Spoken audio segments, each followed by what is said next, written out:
Hello student, today we are going to start lesson number first of class 11th economics. The name of the lesson is Introduction to Statistics. This is the first chapter of your class 11th in which we have to discuss about statistics. That is called सांख्यिकी के बारे में इसमें पढ़ना है। तो सबसे पहले हम इंट्रोडक्शन फेज देखते हैं। हम रोज़मर्रा की ज़िंदगी में we are just going to selling some goods and buying some goods in an economic condition and in an economic activity. We have to discuss in this the first number thing, data, numerical expression of quantitative information. यानी किसी भी information को अगर numerical expression में represent किया जाएगा तो उसे डाटा कहा जाएगा। और economic the study of man is ordinary business of life, किसी पार्टिकुलर पर्सन के ऑर्डिनरी बिजनेस के बारे में अगर हम स्टडी करते हैं तो उसे इकोनॉमिक्स कहते हैं।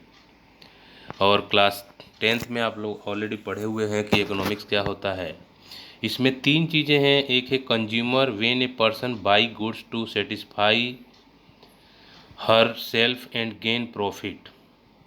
अगर कोई व्यक्ति मार्केट से किसी चीज़ को खरीदता है और उसे इस्तेमाल करता है, उसे कंज्यूमर कहते हैं। दूसरा होता है producer. Producer is a person who sell goods and services to satisfy his profit. अपने प्रॉफिट को फाइंड आउट करने के लिए अगर कोई व्यक्ति किसी चीज़ को मार्केट में बेचता है उसे प्रोड्यूसर कहते हैं। Service holder, when a person are in a job working for some other person and he get remuneration for it. If a particular person is just going to work in a particular company or particular institution getting some type of wages, then he is called service sector. Service provider, when a person in job work for some other person and he get paid for it, he is called service provider.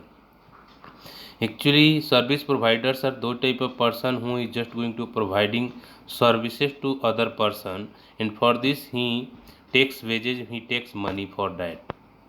Basic economic activities, these are the four basic economic activities, that is called production, consumption, exchange and distribution. First of all, we have to discuss about production, the process producing goods and service to satisfy human needs. मानव की इच्छाओं को पूर्ति करने के लिए अगर हम किसी सेवा या वस्तु का उत्पादन करते हैं तो उसे प्रोडक्शन के नाम से जाना जाता है। प्रोडक्शन कई सारी प्रोसीजर से होता है। उसमें एक दिखाया गया है assembly of a model T. 2 workers mount an engine into the chassis of a Ford model T that was put together at earlier.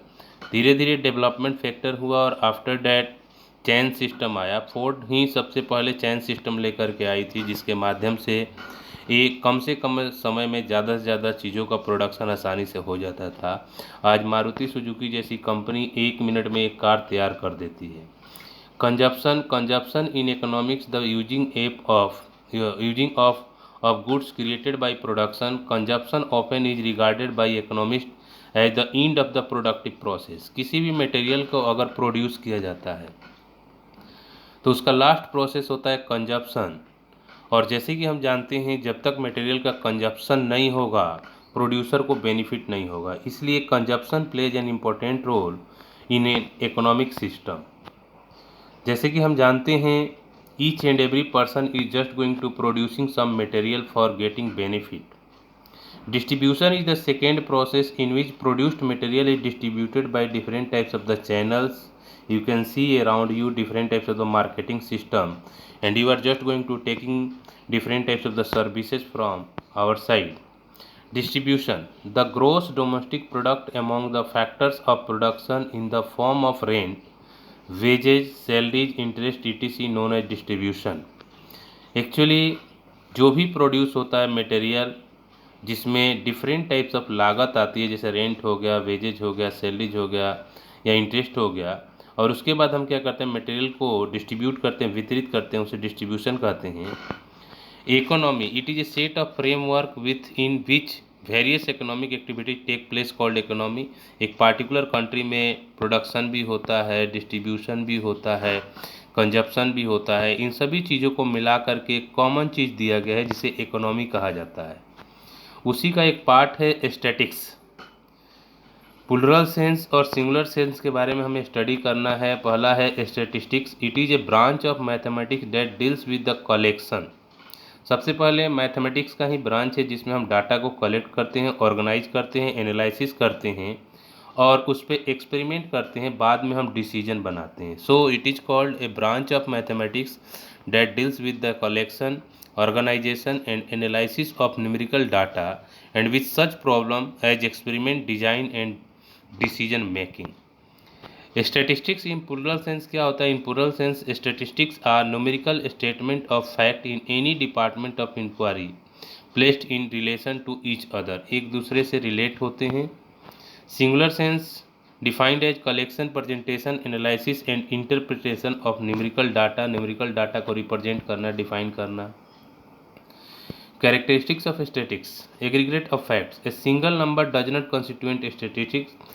एक सिंगल नंबर से हम स्टैटिक सांख्यिकी नहीं बना सकते, न्यूमेरिकली एक्सप्रेस्ड होता है। ये हमारा दूसरा कैरेक्टरिस्टिक्स है। Affected by multiplicity of causes, different types of the causes से अफेक्ट होता है और रीजनेबल एक्यूरेसी इसमें आने के चांसेस होते हैं, इसलिए स्टैटिक्स को स्टडी किया जाता है। प्री डिटरमाइंड पर्पस हो सकता है। Statics are collected with the some predetermined purpose, any information with it collected without any purpose. यानी सबसे पहले हम क्या करते हैं, प्री डिटरमाइन कर लेते हैं कि हम जो करने जा रहे हैं वो हमारे लिए फ़ायदेमंद है या नहीं है। Whether the statistics are collected for the purpose of knowing their economic position, distribution of land और any other purpose, the objective must be predetermined. ये सारी चीज़ें होनी चाहिए। उसके बाद इन्यूमरेटेड और एस्टिमेटेड होता है। Collected in a systematic manner होता है। ये इसके फीचर्स होते हैं। इम्पोर्टेंस ऑफ स्टैटिक्स, क्या क्या इम्पोर्टेंस है, कभी कभी ये पूछा जाता है। सबसे पहले है quantitative expression of economic problem. Economic problem को संख्या के आधार पर रिप्रेजेंट किया जा सकता है। फैसिलिटीज इंटरसेक्टरल कंपैरिजन, जो 3 सेक्टर्स होते हैं उनके बीच में कंपैरिजन किया जा सकता है। ये एक्सप्लेन करता है cause effects relationship, helps in the construction of economic theory, economic forecasting, formulation of economic policies to condense the mass data, helps in design making. It enables and presentation of economic facts in precise form. Thank you. This is the first chapter of your economics. This is the summary and you can study.